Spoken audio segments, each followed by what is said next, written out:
Praise the Lord. దైకర్ evangelism ఇండియాకి మరొకసారి స్వాగతము. దేవుడు చేస్తున్న మేలుని బట్టి నేను దేవునికి ఎంతో వందనాలు చెల్లిస్తున్నాను. మీరందరూ బాగున్నారని కోరుతున్నాను. ఫ్రెండ్స్, ఈరోజు మీకు ఒక అద్భుతమైన వీడియో మేము ముందు తీసుకురాబోతున్నాను. మీరు ఏ రాజకీయ నాయకుడిని చూసినా అతను కేవలము క్రిస్మస్ టైంలో కానీ ఈస్టర్ టైంలో కానీ వచ్చి ఏదో రెండు మాటలు మాట్లాడి ఒక కీర్తన చదివేసి వెళ్ళిపోతాడు. కీర్తన 23 ఒకసారి చూసినప్పుడు, యెహోవా నా కాపరి, నాకు లేమి కలుగదు. పచ్చిక గల చోట్లను ఆయన నన్ను పరుండ చేయుచున్నాడు. శాంతికరమైన జలముల యొద్ద నన్ను నడిపించుచున్నాడు. నా ప్రాణమునకు ఆయన సేద తీర్చున్నాడు. తన నామమును బట్టి నీతి మార్గంలో నడిపించున్నాడు. గాఢాంధకారపు లోయలో నేను సంచరించను, ఏ అపాయమునకు భయపడను. నీవు నాకు తోడయ్యుందువు, నీ గడ్డు కలయు నీ దండమును నన్ను అనుసరించను. నా శత్రువుల ఎదుట నీవు నాకు భోజనము పెద్ద సిద్ధపరచువు. నూనెతో నా తల అంటి ఉన్నావు. నా గిన్నె నిండి పొర్లుచున్నది.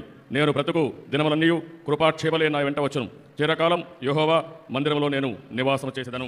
కానీ ఇంకొక నాయకుడు ఉన్నాడు, అతని పేరు పవన్ కళ్యాణ్. మనకందరికీ తెలుసు.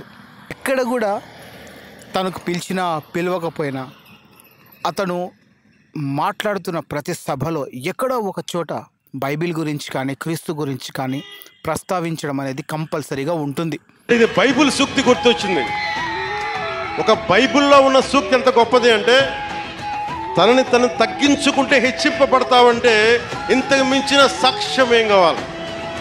21 స్థానాలకి నువ్వు పోటీ చేస్తే 100కి 100% గెలిచి దేశమంతా మాట్లాడుకునేలా చేసిందంటే ఆ బైబిల్ సూక్తి ఎంత గొప్పదో మా టీచర్కి, ఆ శిరోమణి టీచర్కి, ఆవిరికి నా పాదాభివందనాలు. ఆ తల్లి ఏ లోకాల్లో.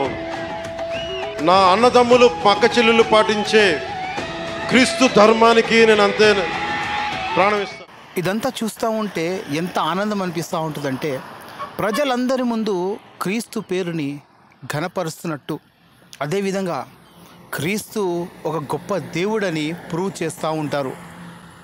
ఆ విషయాన్ని బట్టి నేను పవన్ కళ్యాణ్ గారికి చాలా థ్యాంక్ఫుల్గా ఉన్నాను. Whatever it may be, political ఇన్ఫ్లుయెన్స్ని బట్టి మాట్లాడుతున్నాడా, సందర్భాన్ని బట్టి మాట్లాడుతున్నా, ఐ డోంట్ కేర్. కానీ ఎక్కడ పోయినా క్రీస్తు గురించి ప్రస్తావించడం అనేది ఆనందకరమైన విషయం. మీరేమంటారో ఫ్రెండ్స్ కామెంట్ ద్వారా మాకు తెలియజేయండి. God bless you all. Have a great day. మీ సేవా తత్పరత, ఎందుకంటే నేను భగవంతుడి పిలుపు అన్ని రంగాల్లో ఉంటుంది, అన్ని మతాల్లో ఉంటుంది. ఎందుకంటే భగవంతుడు మూలం ఒకటే.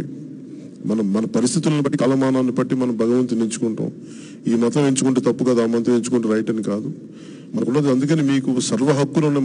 మనకి మీరు పాటిస్తున్న మతాన్ని మీకు స్వచ్ఛం, మీకు సర్వ హక్కులు ఉన్నాయి. మిమ్మల్ని ఎవరు కాదనే మిమ్మల్ని ఇబ్బంది గురి చేయడానికి ఎవరికి అధికారం లేదు, హక్కు లేదు.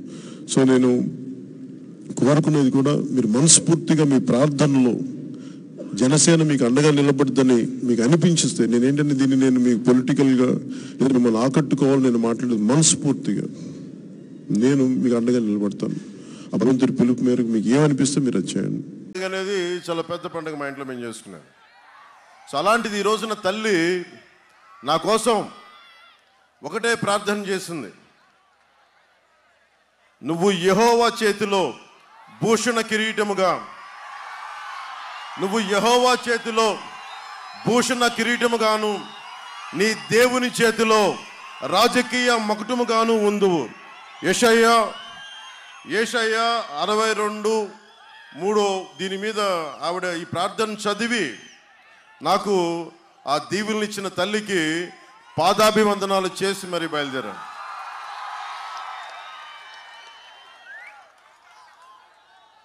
నాకు సర్వమతాలు సర్వధర్మాలు బాగుండాలని ఆకాంక్షించేవాడిని. నిజమైన భారతీయుడు ఎవరైనా సరే అన్ని మతాలు బాగుండాలి, అన్ని ధర్మాలు బాగుండాలని. సో ముందుగా సర్వమతాలు నాకు సమానం, సర్వధర్మాలు నాకు సమానం అని చెప్తూ మీ అందరికీ ఒక్కొక్క మారు ధన్యవాదాలు, హృదయపూర్వక నమస్కారాలు తెలియజేసుకుంటూ